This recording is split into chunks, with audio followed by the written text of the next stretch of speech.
going to do now is to discuss the basic rules of football, its objective, the foul, and misconduct.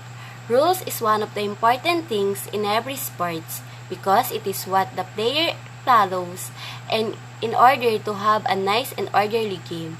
Also, the rules are the guides for every players to always have a discipline and sportsmanship.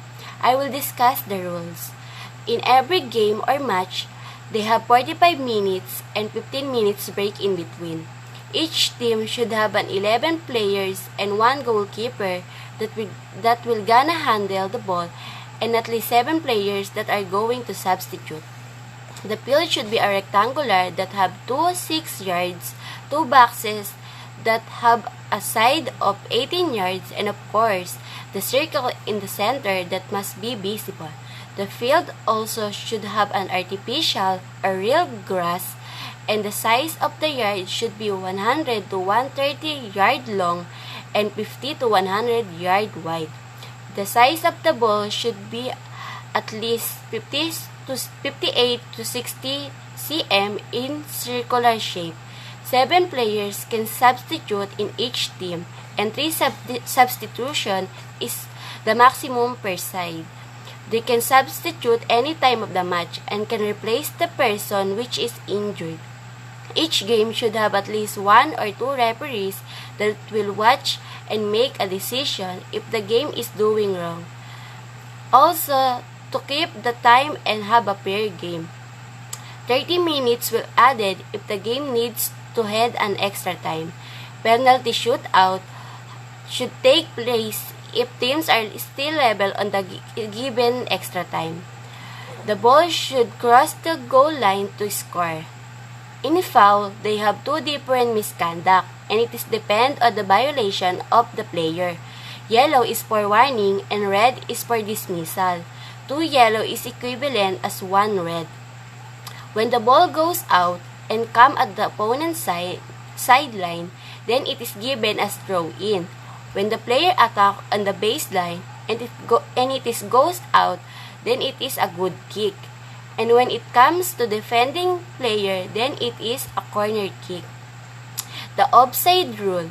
It is called offside when the player is going to attack is in the front of the last defender. That pass is played through to them. It was made to stop the opponent to hanging around because sometimes they are just waiting to pass the ball and steal it. To become an onside, the players should put on the back of the last defender if the ball is played to them. Goalkeeper doesn't count as one of the defender. So let's move on. Objective of the game. In every game of football or soccer, they have 45 minutes into 2 halves, and after that, they have 15 minutes rest. The goal of this game is to get more score between the 2 teams because it is for the best. The added time will be based on the referee's decisions because sometimes something that we didn't expect happened, just like injuries. So, foul. So, when we say foul, it is an illegal act of a player. The punishment of foul is the opposing team will get a free kick. The concern of foul are to avoid getting hurt and have a nice and fair game.